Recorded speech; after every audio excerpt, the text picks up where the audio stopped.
afternoon, and welcome everybody to this edition of Trowel Time, coming to you from the garden spot of Michigan, Alma, Michigan. I don't know about the garden spot unless you like weeds, but we're here in Alma in our beautiful campus here at the Masonic home. As always, behind the cameras, running around making us look reasonably good, Ben Tigner. Ben, thanks for all your work. Hey. We don't have an audience today, so all of that you heard was from Ben. And, of course, back there keeping us on track is Darren Thompson from the Grand Lodge office. Darren, thanks for being here. Sorry, delay. Yeah, I've got to give Darren a little something. Time something delay. there. Come on. There we go. And sitting up with us on the couch today, because Brother Bill Finkel is sojourning as we speak to the Grand Lodge of Ontario in Canada. So he had a vacancy and had to fill it with somebody. And what are you going to do? Wow. No, that's not true.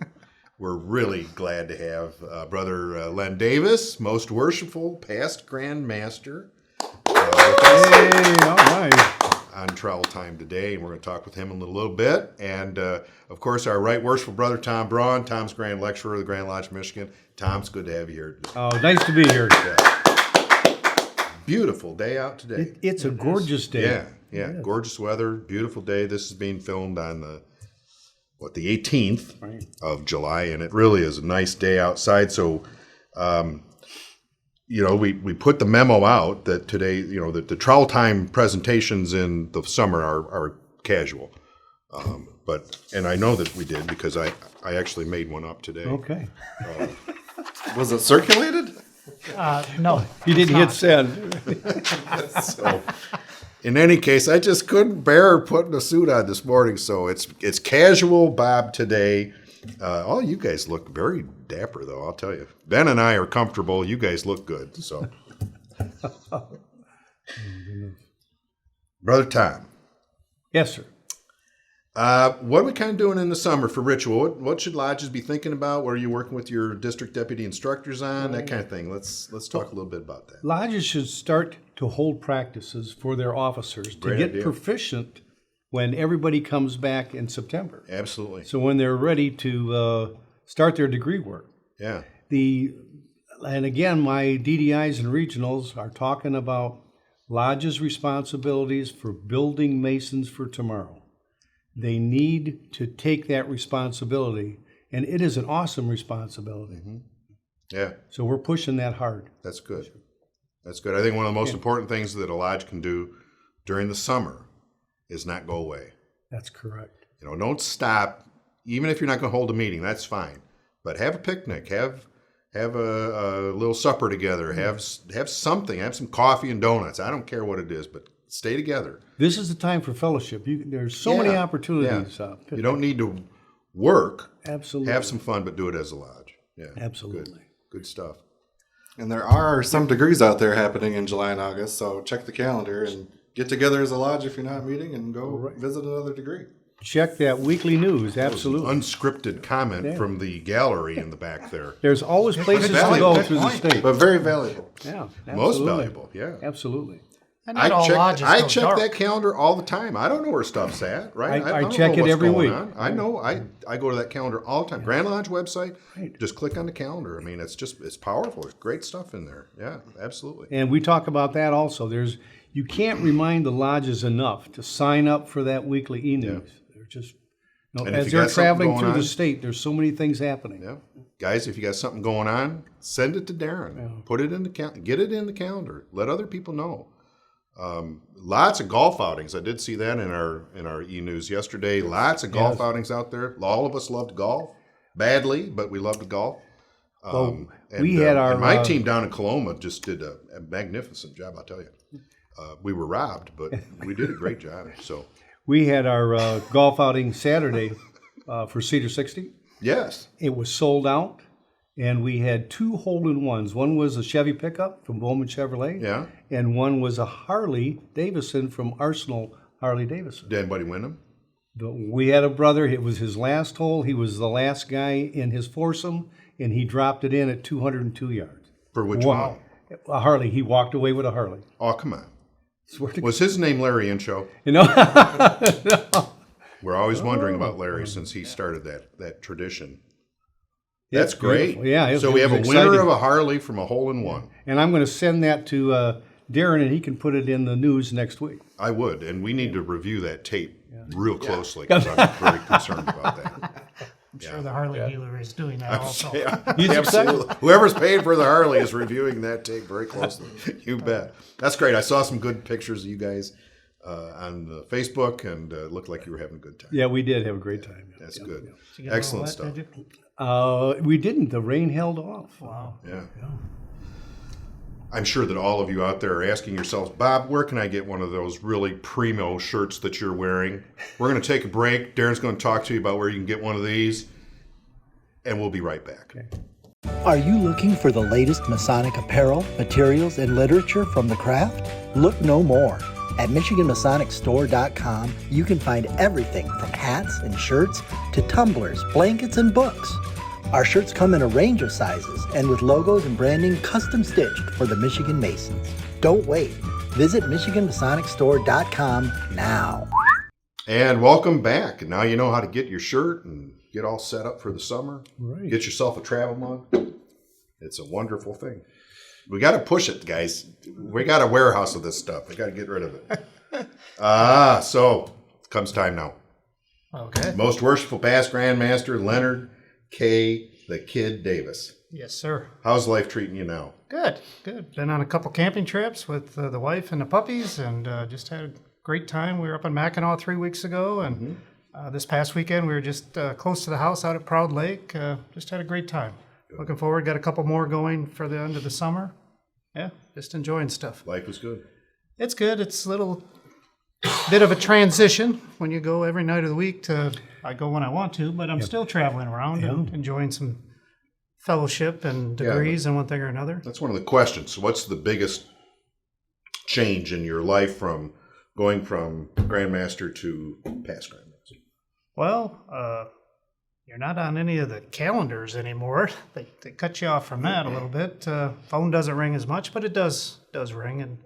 But the goal is now, I through my time as a Grand Lodge officer, I visited approximately 215 lodges. I got about 50 to go, and that's what I'm doing. I'm hitting off those lodges I've never been to, and I was up at 45th Parallel Lodge. Had a great time up there.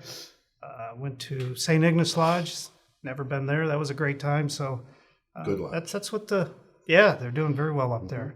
Very interested. Gave them a little discussion on what to expect having a new brother as a Grand Lodge officer and what their expectations are and what they need to do to set forward to help him when he's Grand Master. So, yeah, it was very interesting.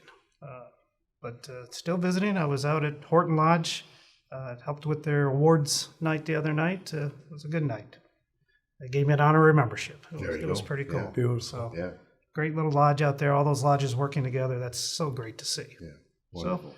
but I just take what I've learned and just continue to give back, roll up my sleeves and help where I can and support or be a big cheerleader, whatever. But I enjoy masonry. I'm still going to go to lodge. And What's the biggest thing you want to remember from your year as Grandmaster? What do you remember for that? well, all the years being a part of the Grand Lodge. I meant when I was deputy, we laid a wreath at the Tomb of the Unknown Soldier. We did a degree at the George Washington National Masonic Memorial, and we placed a wreath in George Washington's mausoleum. I meant the Grand Master and I are on the marble floor. Yeah. I'll never forget that. Grand Master, well, I was a part of the Grand Lodge officers. We rededicated the cornerstone of the Detroit Masonic Temple. That was a big night. Yeah. We had several other lodge rededications that were very awesome to be a part of. I was on the steps when they did the rededication for the George Washington National Memorial. That was fun. But I think the greatest ones was the award pin presentations for years of service. Not presenting the pin, but listening to those brothers' stories. That was so wonderful, how proud they were to be a Mason. What was the oldest one you gave out? I Or gave the longest in years of service. I gave a 75-year pin to worshipful brother Robert Mass. And the reason why I went there to do it is he had made a $30,000 donation to his lodge charity account. And the foundation wanted me to present a Grandmaster's Award certificate and pin. So in the process, I realized he was a 76-year Mason and did not receive a 75-year pin. And with your help, we got him the pin and certificate. And Anita and I went over there and we visited with him. We were there probably an hour and a half, and we met his daughter and a close friend.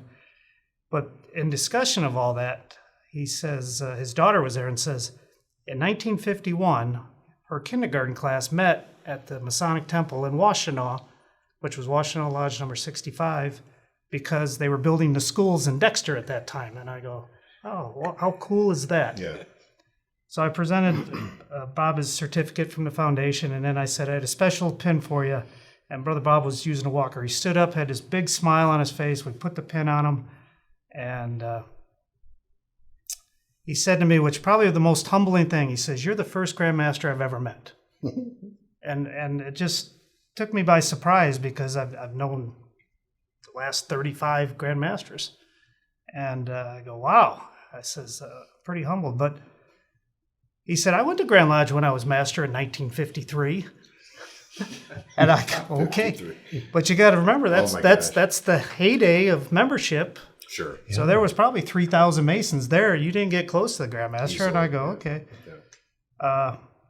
Unfortunately, Brother Bob passed away 2 weeks after that. But his buddy called me and said, told me that he passed. And he said, but he wore that pin every day, and he was so proud of that. And that just, to me, that last, the pride. Yeah. That was an awesome Well, and he was event. at least 96. He was 101 when he passed. Wow. 101. Well, Yep. yeah. He lived a great life. He lived a good life. He was just a special guy. And talking with him, he lived on a 200-acre farm in Dexter, and he put it into conservatorship so they'll never build on that property. It will always be used for agricultural. I go, wow, you're the for man. him. Yeah. Yeah. So he was quite an Planning, individual. oh, yeah. He was just a good guy. I think that's a good testimony to a year well spent by you as our Grandmaster. It certainly was a pleasure for Tom serving as your Grand Lecturer and myself as your friend and helper up here. And it was a pleasure. And you're not done yet, because we're going to press you into some service. I'll talk in just a little bit about our leadership classes coming up in the fall. And you're going to take a part in that with us as you can. And that's going to be a lot of fun. So the things that you've learned, you're going to keep giving those out to us. I appreciate And, that. I'm looking we'll forward to it. We'll keep learning from you. A couple of things. So I know we've got the foundation has a couple of projects that I just wanted to mention. You know, they're raising some money for iPads for the folks in the assisted breathing unit. And if you can help with that, Kelly, the team at the foundation would love to hear from you. We're also redoing some benches out on the walk around the campus, and they'd love to talk with you about those as well. Very reasonably priced, and you could use your lodge charity account money for those purchases to help us put those things into place. You'll notice I got bobblehead Noble here on our desk, and that's in memory and honor of Bob O'Brien, who passed away, past potentate of Muslim Shriners, and a good friend to an awful lot of people. I know, Leonard, you were part of his memorial service, and so we're gonna miss Bob. But that's not just for him; that's for all of the nobles that we've lost this year, and we've lost far too many. But so that's in his memory. I don't know where I got the bobblehead, but I think he looks good on the desk next to George. There you Sure, go. absolutely. Yeah. I already mentioned that we were at the Coloma Golf Outing. It was a wonderful time. We were robbed of our prize, but Three Oaks Team Alpha held its end up. I think Team Beta actually won, right? Matt Barrett's team, I think, won. I'm not sure on that. Yeah, they had a pencil with an eraser on it, I think. Well, they not only had that, but they brought in ringers. Yeah. Matt will do that. Matt's got a magnificent beard. I think we ought to have like a facial growth contest, right? We got some guys in this fraternity that seem to have really good success with growing a beard. Oh, yeah. Ryan from Up Joppa, Dirk Hughes. Right? I'm just going to ask if Dirk is eligible. Dirk would be eligible. It's good facial hair. Yeah, he's got a lot of it. Ron Price, Worship Master 3 Oaks. Did you see that? He's Yes. got that big thing going. Yeah. Yeah, we need to do something with that. Maybe judge him at Grand Lodge next year. There you are. We could do something like that. All right. We're going to take a break. Be right back with upcoming events and some other things from Darren's mailbag, and we'll be right back. Every day we make choices. Choices to help ourselves. Choices that help those around us. When it's time to make a choice about your senior living options, consider Masonic Pathways. We offer choices for entertainment, socialization, and most importantly, choices that make life easier for you. When it's time to discuss choices in your life, make Masonic Pathways your first choice and contact our care team today. I did want to mention we've still got Hiram's Closet has some stuff in it, so if your lodge needs some things, send us a note. Send Darren a note. His email will be up here throughout the program, but send us a note if you're looking for something, or if you've got something that another lodge would like. We have a couple of lodges that have closed, and their stuff is now in the lodges that they've consolidated into, kind of thing. A lot of dishware, some furniture, some pedestals, that kind of thing. So let us know, and we'll have you contact the right people to help with that. I mentioned leadership classes this fall. They're scheduled. Some of the locations are being finalized, but on September 9th, we'll be in Port Huron. On September 23rd, we'll be in Cadillac. Trying to work that one. We'll be at the resort there. Remember that one resort we went to? I think it's Evergreen Resort now. Yep, correct. That's where we'll be. So we'll try to do a little golf thing maybe on Friday evening or something for that. Alpena on the 30th of September. We'll be down Southfield on the 21st of October. And in Kalamazoo on the 28th of October. Those are the 5 classes. So Darren will be getting notification out to everybody from those. You know, last year we had we had the same number scheduled, but we had a lot of people, and we love you and we know things happen, but they register and they don't attend. And unfortunately, that ends up costing us quite a bit of money. So this year there is a $20 charge. However, if you come and bring 3 of the members of your lodge, 3 of the officers, have to be, wardens, deacons, or something that's moving through the line, you come, we're going to rebate your money back. So it may not cost you anything, but if you don't show up, at least we're not going broke on the deal. So $20 a class, and if 3 officers from your lodge come, moving line kind of thing, we'll rebate it back. Okay. All right. Good stuff. Darren.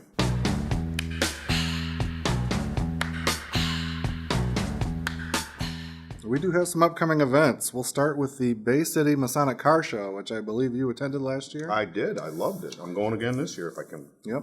Tell me Flyers what on your date that screen. is. Flyers on your screen there. It's going to be Saturday, August 5th. Registration starts at 9. The car show runs from 10 to 1. There'll be prizes, food trucks, silent auction, live music. So head on over to Bay City. Is that at the lodge, Darren, or? That is at the lodge at 200 East John Street. Great place. Yep. Just west of the Scottish Rite Center. Yeah. A few blocks west. Right. So that ends about 1 o'clock, which gives you plenty of time to get to Utica afterwards for our second Jimmy John's Field outing. This is going to be a joint outing this year with Prince Hall to go watch the Utica Unicorns take on the Bloomfield Birmingham Beavers. First pitch there is 7 o'clock. Unicorns? $25 tickets. Yeah. The Loons are taking on the Beavers. No. This is the Utica Unicorns. The Unicorns are taking on the Beavers. Yes. Wow. Okay. Yes. It'll be a magical night. It will be. Got that. Okay. But first pitch is at 7 o'clock. It's a $25 ticket, but $10 of that will be donated back to your lodge's LCA. So that's a good deal. We had a great crowd last year, and Grandmaster Judson and Grandmaster Ben Walker will be throwing out a first pitch, as past Grandmaster Davis did last year. And how did that go for you? It went well. I don't think it's going to be as good as mine. I'll tell you, that was at least 52 miles an hour. That's great. But it was a strike. I put that right up there with one of the best first pitches of all time, George W. Bush. So you can see there on your screen, the form is pretty much the same. Is that Davis for president? Is that what you're saying? I can throw the ball. So that'll be Saturday, August 5th. Check the e-news and the calendar for a registration link for that to buy tickets. And then we mentioned some golf outings coming up. We've got Kalamazoo Anchor, Manchester 148, Lapeer 54, Byron 80. There's about 12 or 13 left on the calendar. Solomon's Key 580 has one in the fall, in October, I believe, 1st of October. So check your e-news for those registration forms and the calendar, and we'll see you out on the links. All right. Good stuff. Darren, did we have anything in our mailbag? Anything from foreign lands? We did. So we have 3 mailbag questions, but we can get to we're going to avert a potential international incident here first. This is a newsflash, folks. So- Trowel time has gone international. Yes. We're very excited. We had a comment. It has.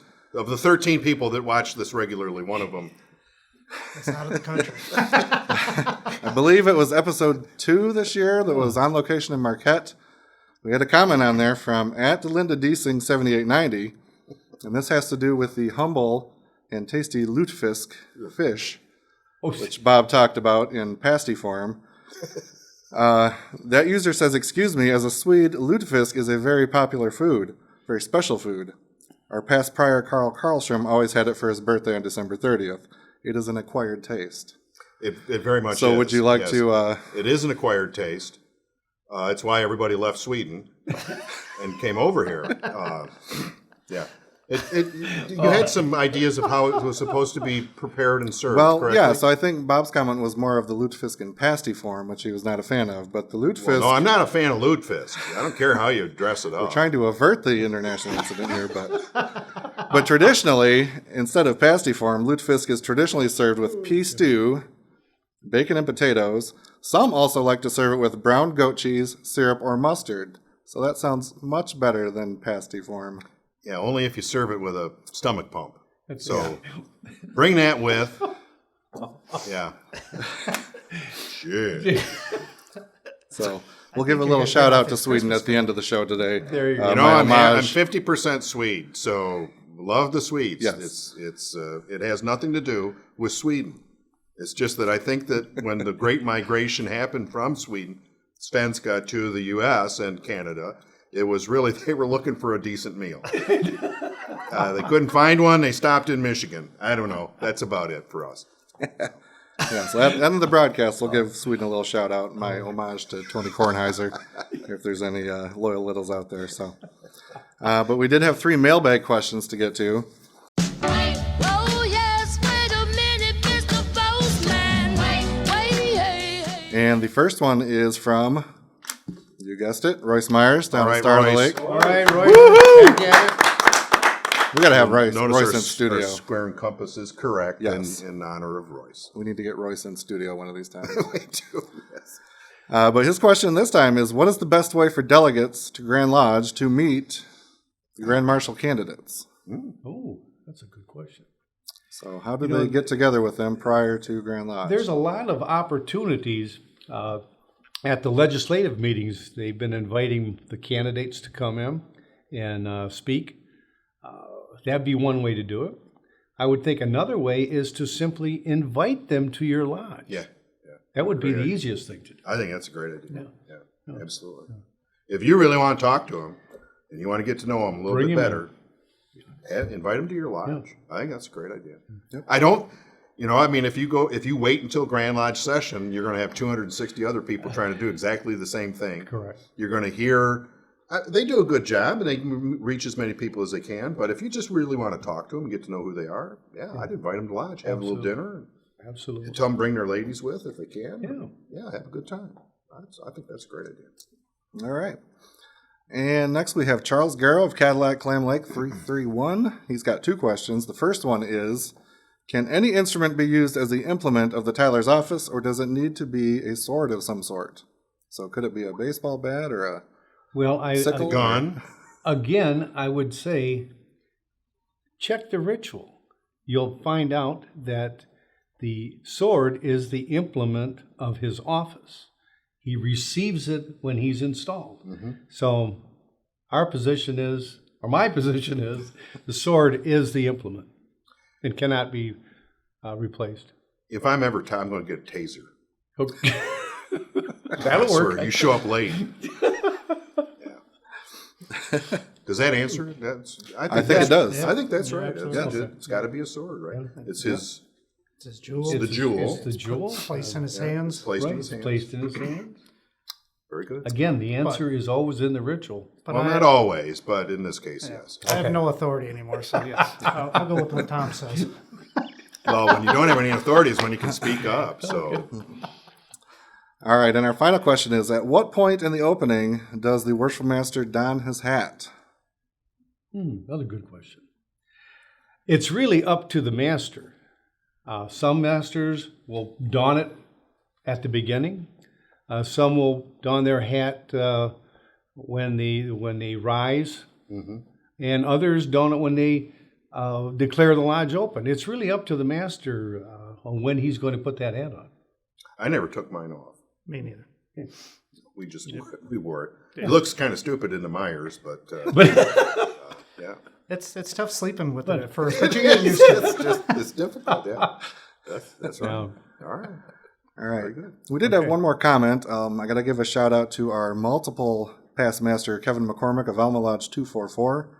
He, so far, was the only eagle-eyed viewer to catch that in the opening to Trowel time, the square and compass was representative of an entered apprentice. The square and compasses were behind the square, or the compasses were behind the square. So brought that to Ben's attention with a little graphic magic. We now have it fixed to the square and compass of a master mason, which if we're going to call it Trowel time, then it should probably It be. should reflect. Well, the- fixed indicates that it was an accident. It wasn't. It was planned. Thanks Yes, to and Kevin Kevin, for. it was kind of like a scavenger hunt. So It Kevin was. wins the prize It for being was. the first one. And to- every There you time go. there's a little something different in Yeah. here, right? Yeah. So every time. Absolutely. Yeah. So that is the mailbag for July 2023. Keep the questions coming to dthompson@grandlodgemi.org. Great stuff. Good. All right. Listen, everybody, have a great summer. We'll be back in August at our next Trowel time and getting ready for fall when the lodges start working again and everything kind of heats up. But to have a great summer, go golfing, go to lodge if they're having it. Breckenridge is still meeting. Alma's still meeting. Everybody's out there. We're all going to lodge and have a good time. Be safe, and we'll see you next time on Trowel Time. Thanks, guys. Okay, bye-bye. Good night, Sweden. Thank you.